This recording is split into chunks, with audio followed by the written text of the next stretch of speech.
Rule 10. Two adjectives denoting different meanings and qualifying the same noun are considered plural and are used with plural verbs.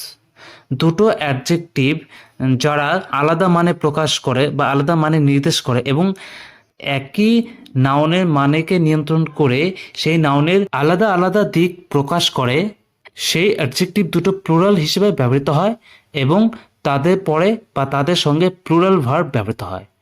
এখন উদাহরণ হিসেবে দেখি, এক, cultural and social life in India are changing.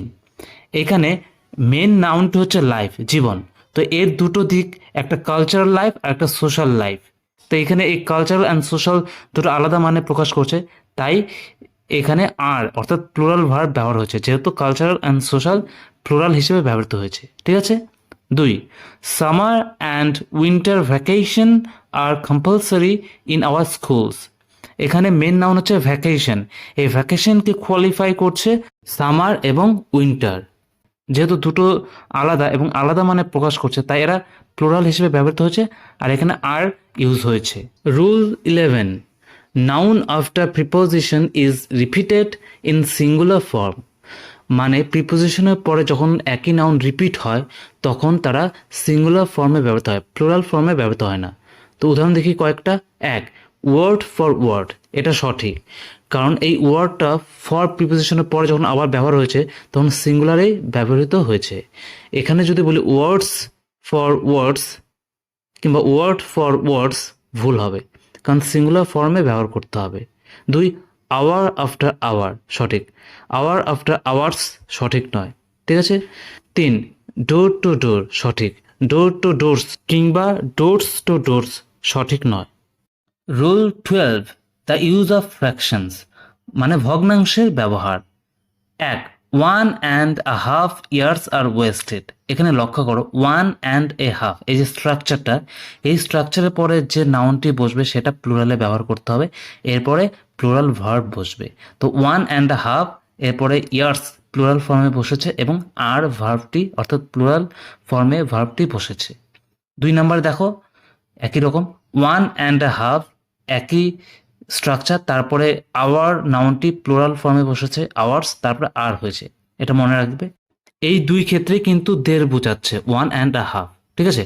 এখন তিন number দেখি, a year and a half is wasted. এই স্ট্রাকচারটা ফলো করো, এখানে 1 না লিখে এ ইয়ার লিখেছে অ্যান্ড এ হাফ লিখেছে, এরপর আর কোনো ওই না ইয়ারটি রিপিট করেনি। তো এই স্ট্রাকচারে এই ইয়ার সিঙ্গুলার লিখতে হবে, যেহেতু এ 1 বছর, তো সিঙ্গুলারই হবে, অ্যান্ড এ হাফ, তারপরে যে ভার্বটি হবে সেটা সিঙ্গুলার হবে, ইজ, এখানে আর হবে না।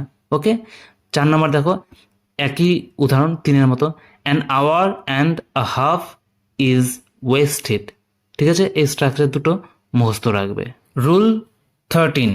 A student is required to study the plural forms of certain nouns carefully. কিছু নির্দিষ্ট নাউন আছে যাদের প্লুরাল ফর্ম একটি ছাত্রকে যত্ন সহকারে পড়া উচিত, অধ্যয়ন করা উচিত। Such nouns along with their plural forms are given below. সেই সব নাউন তাদের প্লুরাল ফর্ম সহ নিচে দেওয়া হলো। এই যে বক্স আছে তোমরা দেখতে পাচ্ছ, এই বক্সে অনেকগুলো নাউন আছে যেগুলো সিঙ্গুলার ফর্ম দেওয়া আছে এবং প্লুরাল ফর্ম দেওয়া আছে। তো এখানে কয়েকটি কম্পাউন্ড নাউন আছে যেগুলো 2-3টে শব্দ দিয়ে গঠিত হয়েছে। ঠিক আছে। তো সেই সব কম্পাউন্ড নাউনগুলো যে মেন শব্দটি আছে, ওয়ার্ড আছে, সেটার সঙ্গে এস বেস যুক্ত করা হয়েছে এবং কিছু কিছু শব্দ আছে যেগুলো টোটাল স্পেলিংই চেঞ্জ করে দেওয়া হয়েছে এবং নতুন উচ্চারণ হয়ে প্লুরাল ফর্ম হয়েছে। তো এগুলো তোমরা দেখে নেবে, 2-3টা আমরা দেখি, তারপরে তোমরা ভিডিওটি পজ করে সবগুলো লিখে নেবে। যেমন কমান্ডার ইন চিফ, এটা হচ্ছে কমান্ডার্স ইন চিফ। এখানে কিন্তু মেন শব্দটি হচ্ছে এই কম্পাউন্ড নাউনটির কমান্ডার, তাই এটার সঙ্গে এস যুক্ত হয়েছে।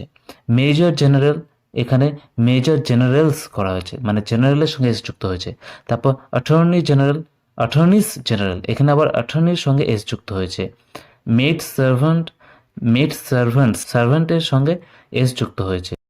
ভিডিওটি পজ করে বাকি সবগুলো নাউনের সিঙ্গুলার ফর্ম এবং প্লুরাল ফর্মগুলো লিখে রাখবে এবং মুখস্থ করবে। তো ভিডিওটি এ পর্যন্তই। আরও ভালো ভালো ভিডিও পেতে চ্যানেলটি সাবস্ক্রাইব করে সঙ্গে থাকো।